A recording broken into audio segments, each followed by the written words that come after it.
Olá a todos, meu nome é Cauã Soares e hoje eu vou apresentar o trabalho Gaia Generative Animatable Interactive Avatars with Expression Conditioned Gaussians. Esse é um artigo que eu escolhi dentre os que foram disponibilizados pelo professor Arnaldo, né? Esse trabalho consiste na avaliação 3 e esse artigo foi feito pelos atores, por esses seguintes atores aqui, autores. E,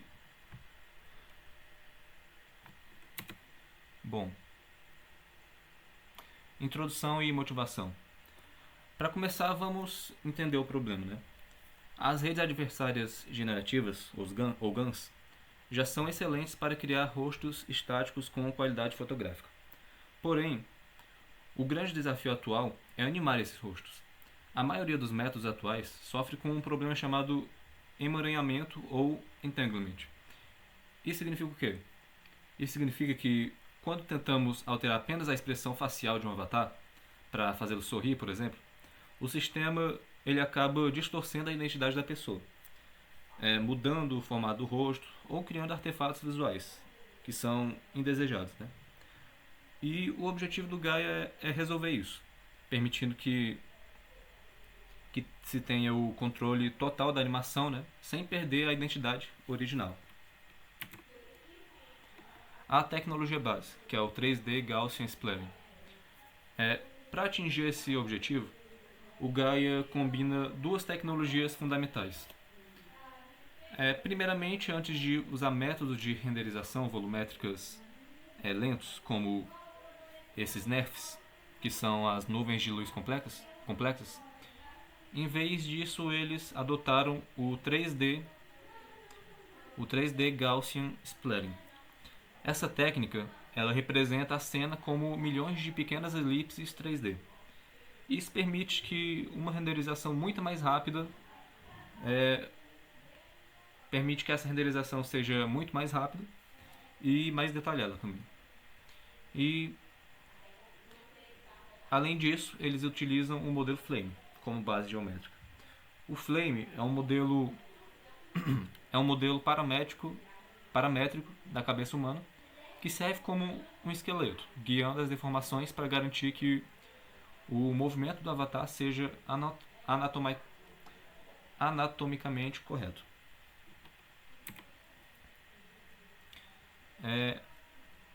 Aqui nós vemos a arquitetura do sistema, que é o cérebro do Gaia. Essa é a visão geral dele. O processo ele funciona dessa seguinte maneira.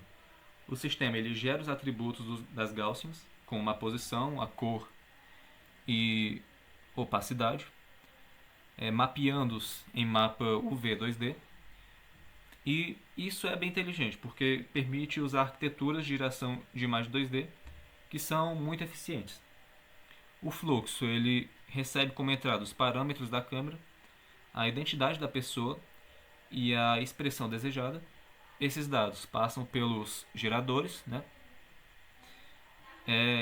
Sofrem o processo de skinning, baseado no modelo Flame, para aplicar a animação. E finalmente são renderizados na imagem final, que a gente pode ver na tela aqui.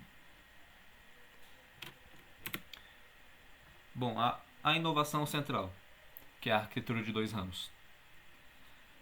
Essa é a principal inovação técnica desse trabalho, né? Essa tal de arquitetura de dois ramos. Para resolver aquele problema de distorção de identidade que eu mencionei no início, os autores separaram a geração em dois caminhos distintos. O primeiro ramo foca exclusivamente na forma e identidade, gerando a estrutura base do rosto. O segundo ramo foca apenas na expressão, gerando os offsets, ou seja, os deslocamentos finos e detalhes dinâmicos, como rugas. E ao somar esses dois resultados, o sistema garante que a identidade permaneça fixa, enquanto apenas os detalhes da expressão são alterados.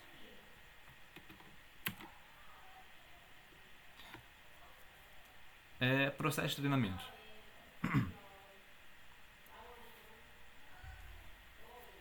Bom, o Gaia aprende apenas usando fotos comuns na internet, coleções 2D, sem precisar de vídeos 3D complexos. Ele também possui esse treinamento em duas etapas, que primeiro ele aprende a forma e depois aprende a animar as expressões. E, bom, basicamente aqui a gente compara nessa imagem. A gente compara o Gaia com métodos de estado da arte anterior, como o EG3D e o Next 3D. Podemos observar nessa figura que o Gaia gera novas vistas com uma nitidez superior, diferente de métodos como o Next 3D, que dependem de uma etapa de super resolução, 2D, que acaba introduzindo o ruído. O Gaia gera a geometria, né, e a textura de alta qualidade diretamente, resultando em imagens muito mais limpas e bem mais realistas. Aqui temos a consistência 3D, né, que ela é crucial para evitar aquele efeito de cintilação, ou flickering quando a câmera se move. Nessa figura, os autores do artigo, eles mostram uma análise de linhas de linha epipolar, que basicamente, se as linhas forem tremidas ou ruidosas, como vemos no exemplo do Next 3D, isso indica instabilidade temporal, como é mostrado aqui. Já no Gaia, as linhas são suaves e contínuas, comprovando que o modelo é geometricamente estável e consistente, o que é essencial para aplicações em vídeo e realidade virtual também. Bom, qualidade da animação, os detalhes finos. Quando falamos de animação, o Gaia ele se destaca nos micro detalhes. Observe nessa figura como o método consegue reproduzir rugas dinâmicas na testa e movimentos sutis nas pálpebras e na boca. A imagem está um pouco pequena, mas dá para ver um pouquinho aqui.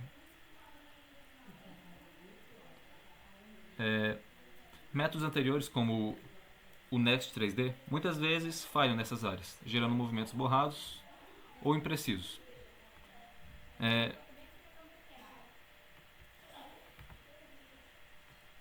A capacidade do Gaia de controlar independentemente os olhos e a mandíbula com alta fidelidade é um dos grandes avanços desse trabalho.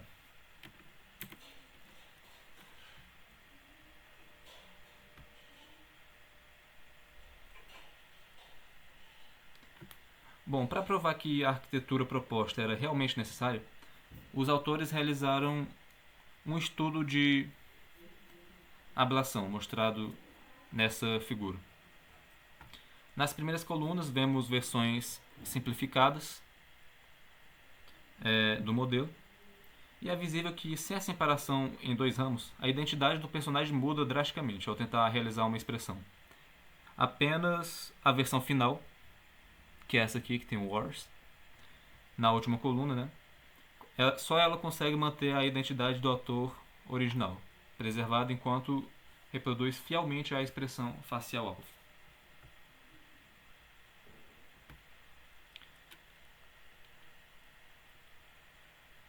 Bom, além da qualidade visual, a performance é um ponto forte, especialmente por ser um trabalho da NVIDIA, né? O Gaia ele roda uma média de 43 quadros por segundo em uma GPU RTX, se eu não me engano, A6 alguma coisa. Isso é mais que o dobro da velocidade do Next 3D. Além disso, ele é bem mais leve, consumindo apenas cerca de 460 MB, contra mais de 700 do concorrente, tornando viável para aplicações interativas reais.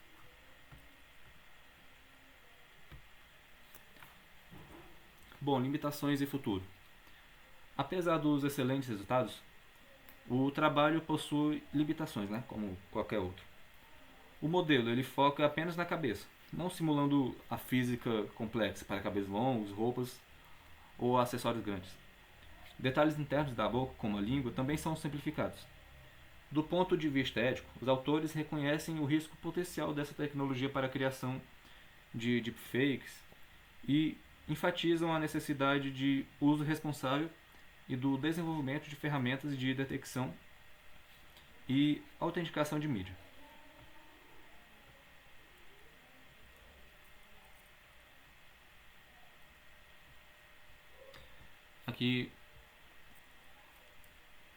Aqui eu falo, bom, basicamente os deepfakes, dando um contexto, né? Eles são os autores, eles reconhecem o risco de uso para desinformação, né? Que deepfake é basicamente alterar, é, é basicamente fazer imagens enganosas, né? E eles têm essa defesa do uso responsável e necessidade de ferramentas de autenticação de mídia, né? E, bom, em conclusão, o Gaia ele representa um avanço significativo na computação gráfica.